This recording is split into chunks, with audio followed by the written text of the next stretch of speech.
I have practiced gratitude, and positivity is something that I done that for such a long time. No matter what it is that happens, I generally can pull the positive from it. And one of my biggest things is, don't stress over things you can't control. But that's taken years to get that mindset. You're listening to Elevate, the official podcast of Elite Agent for real estate industry sales professionals, property managers and leaders. We are proud to present Courageous Conversations, a podcast series focusing on the tough decisions people have made to put themselves on a pathway to success. This episode is brought to you by Connect Now, who makes the business of moving easier for both you and your clients. For more information, visit connectnow.com.au. Please welcome your host, Leanne Pilkington. Hey everyone, Leanne Pilkington here for the latest edition of Courageous Conversations, and I have got Danielle Boyd with me, who is the General Manager at Wiseberry Taree. How are you, Danielle? I'm wonderful, Leanne. How are you? Yeah, I'm awesome, thank you. I need to talk to you about your timing in moving to Taree. What is going on with that? Tell me about that when you arrived in Taree. Look, it's really funny because I got offered the position in Taree, and I did say to a lot of people, I can't wait to move. I can't wait to make waves in Taree. Turns out it wasn't the greatest thing to say because I actually arrived right on the floods. So I probably should have picked different words. Yes, absolutely. So, literally, you were driving up there. Your removalist was on the way. What happened? Yeah, I got the removalist to bring all my stuff up to Taree from the Central Coast on the Friday, and I was coming up on the Saturday. And I had a couple of messages saying, just drive safely, there's a lot of rain. Turns out we actually followed a lot of fire trucks up from the Central Coast from Doyleston and YE. So there's all these names that were familiar. I'm like, oh, this is good, local people going to the area. No, we got to Taree Service Centre and got turned around. We couldn't get in. It was just completely flooded. Oh no! So when you finally got to Taree, I can imagine how did the house you were moving to and the office that you were starting in, how did they both fare during the floods? I was lucky enough that the house I was moving into was fine. Okay. Office itself went under. So the day that I actually got here, I stepped foot into this slush and mud, and I had about 3 or 4 fireys step in right after me, not joking. I had just pulled up and I walked in and I've looked at this office and I didn't even know where to start. And I turned around to walk out and here's these fireys that have just gone, do you need help? And they went through all the local businesses and just helped everyone rip out carpet and furniture, and it was, look, given the timing of it all, it wasn't great, but it was absolutely amazing to see the spirit through the town. Yeah, I bet. We've got a Lang & Simmons office, as you'd be aware, in Taree, and I got lots of photos from them as well. I don't think any of us that haven't been through a flood, and the same would be said of the bushfires that we also experienced last year, we don't really get it. Us city slickers, if we haven't been through something like that, we don't really understand the impact. That is right. Being on the Central Coast, we did have the fires. Yep. So I think once you go through it and then you see another town go through it, you really feel it. Yeah. But to walk into a new town, a new community through that time, it was something special. I think it's definitely made you open your eyes and meet a lot of people, and everyone just rolled their sleeves up and helped everyone. Yeah, it was probably actually in a strange way, it was probably a not a bad way, right? The community spirit, everybody got to know each other really quickly. As Tom Panos always says, some of the best gifts come badly wrapped. Yes, I love when he says that. It's one of my favourite ones, actually. Yeah, absolutely. So tell me about you. You had an interesting start into real estate. What motivated you to get into real estate? I struggled to get a rental property at a very young age, and I was going around to a lot of inspections trying to get a property. Didn't have any rental history, so it was really difficult, and I was young and I didn't know much, life skills or anything like that. I would have been at 17, 18. Yeah. And it was just really tough, and I was one of the fortunate ones that was lucky enough to get a Department of Housing unit at Wyong. Once I had finally gotten into that, I just went, you know what, I want to be able to help people. secure accommodation because it's just so difficult. And that's exactly where it started. I got in, I got settled, I signed up to TAFE, I did my certificate for in property services, and I went around to every agent in on the coast with my resume to try and get into the industry. And I didn't stop until I got in. How do you keep on going when people are saying no, no, no, no, no? How do you motivate yourself to knock on the next door? When it's what you want, you're going to go for it. And that's just what I did. And I'd drop my resumes in and then I'd phone them and then I'd wait a week or two. If I didn't hear anything back, I'd go and do it again. And I'm sure there's lots of local agents that would be like, here she is again. But I was determined. It's what I wanted to do. That's amazing though. I've always, I have a lot of respect for people that are brave enough to do that when they're looking for a job, because that's what we want our real estate people to be able to do, right? Just front up and be able to sell themselves and take opportunities and keep on going in the face of rejection and stuff. So I think it's a great story.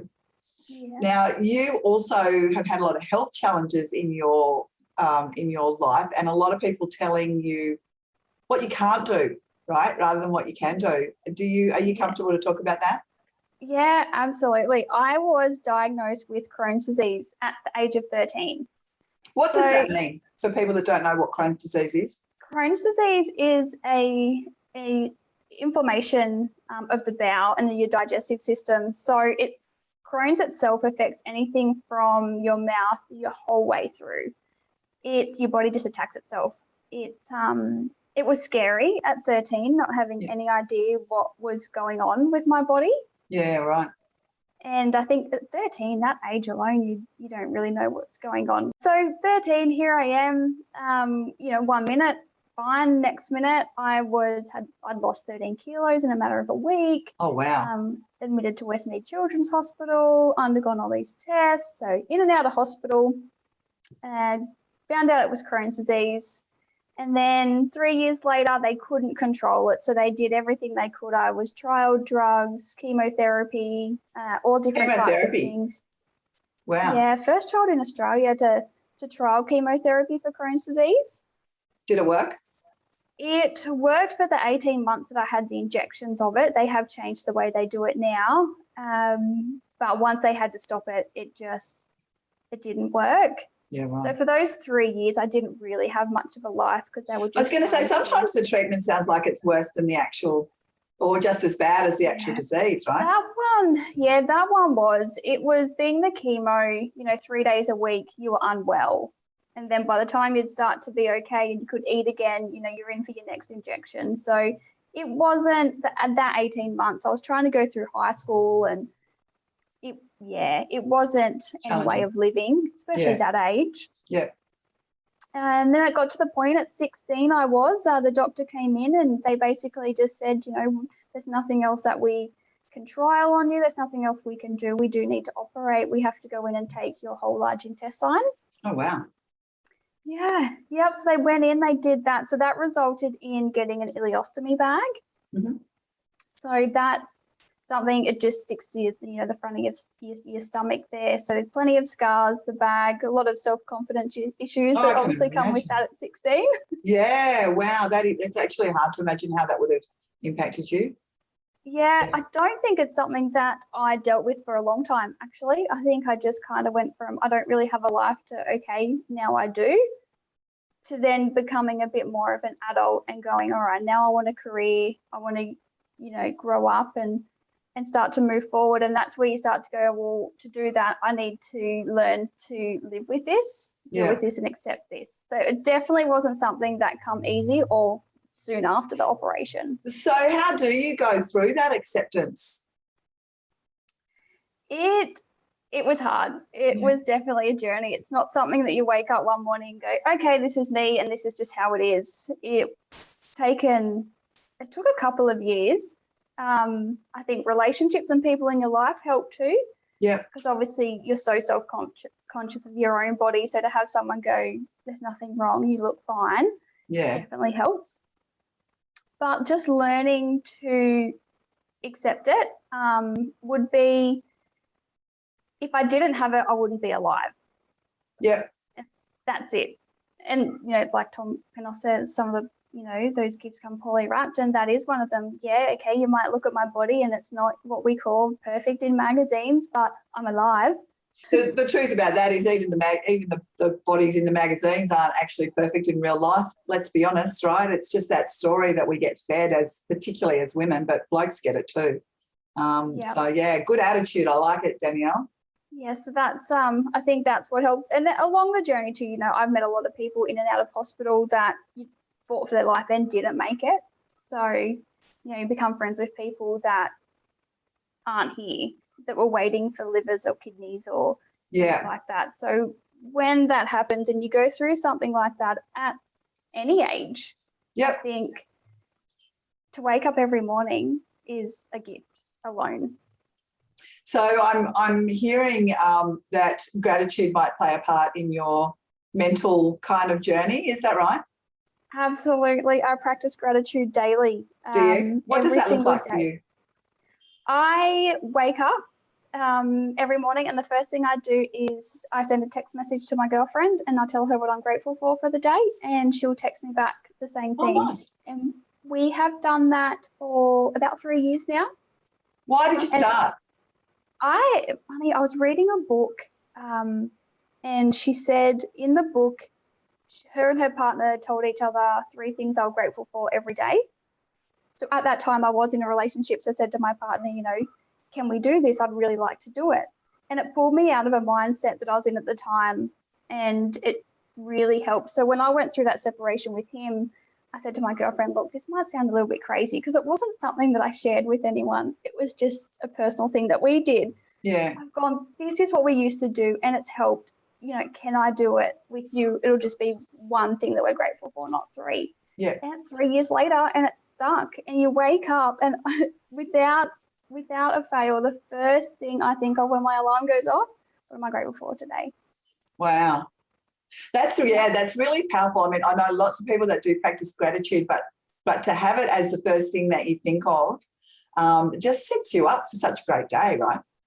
It really does. You don't wake up and go, oh, you know, I've got to go to the gym, or oh, I've got that appointment today, oh, you know, I better pay that bill today. It's just things that they don't cross your mind, and work doesn't cross my mind. I've got my morning routine. So, you know, I do my grateful, I make my coffee, and then I'll read a couple of chapters of my book. And then once I finish reading, then once I start getting ready for work, I'll put a podcast on, and then that's when I start to think about what I've got on that day. But for that first hour, I don't think work. I don't think I have to do this, I have to do that. That's amazing. I got to start doing that because I'm one of those terrible people. As soon as I wake up, I start thinking about work. Yeah, and there are times where you do, like there is, you know what it's like, it can be quite stressful with work. So you wake up and you're like, oh no, like I really have to have that conversation today, and it kind of puts you in that mindset for the day. You read a couple of chapters of a book? Yes. Why do you do that?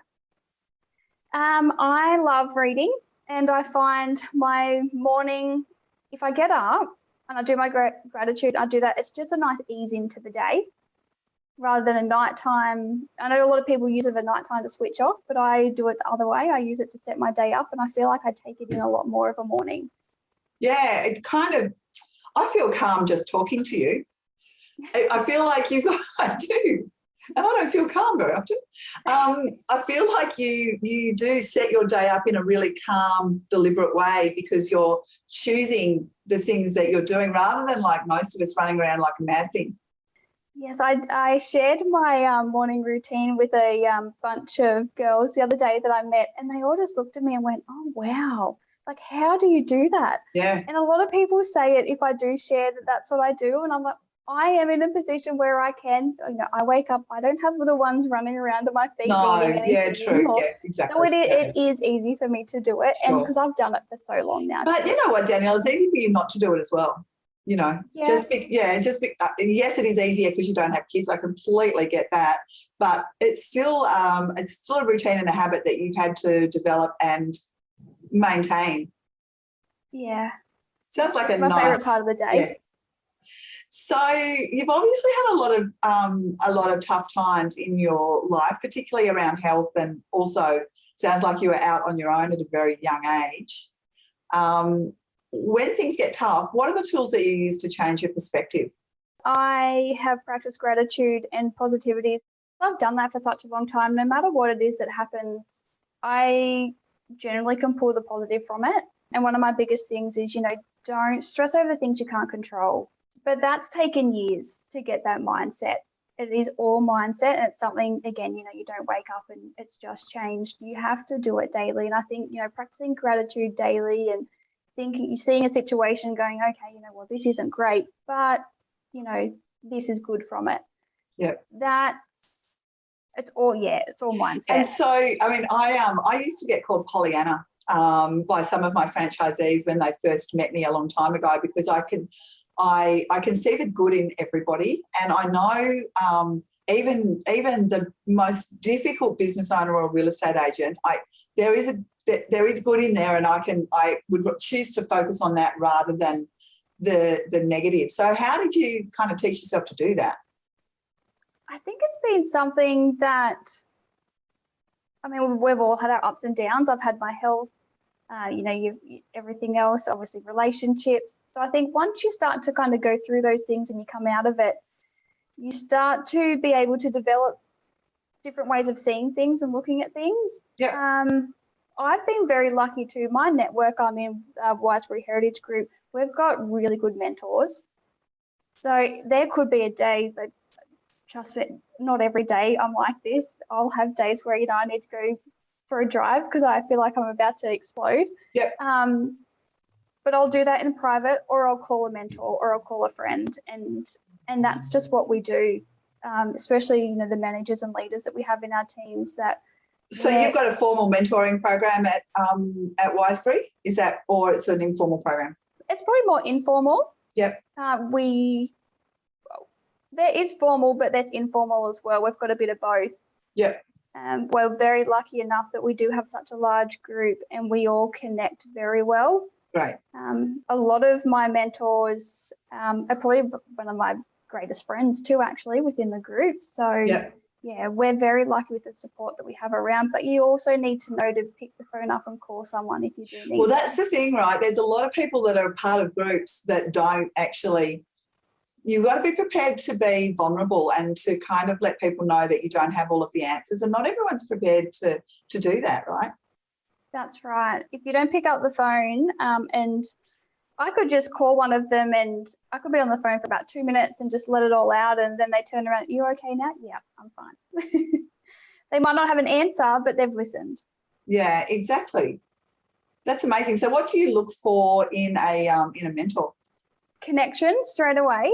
I don't look at what they achieve when it comes to, targets and figures and commissions and things like that. Sure. I look at them more as a person.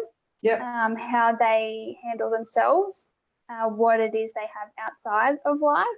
A couple of my mentors at the moment within the group are married with children, and I get home some days and go, I don't know how you guys do it with a husband and children. Like I struggle doing it with just me. Yeah.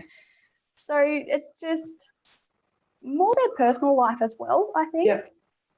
And why do you have more than one mentor?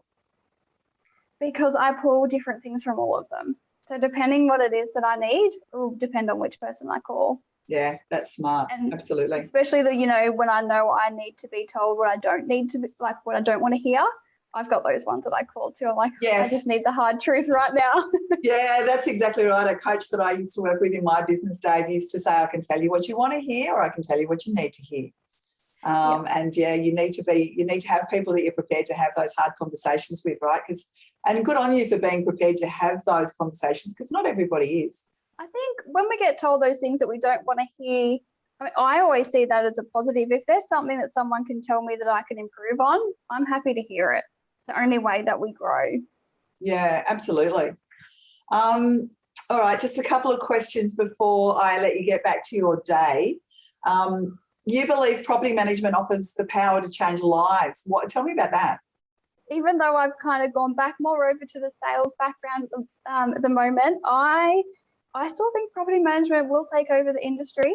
Do you? Okay. Yes. But the way it changes lives is selling a house changes lives.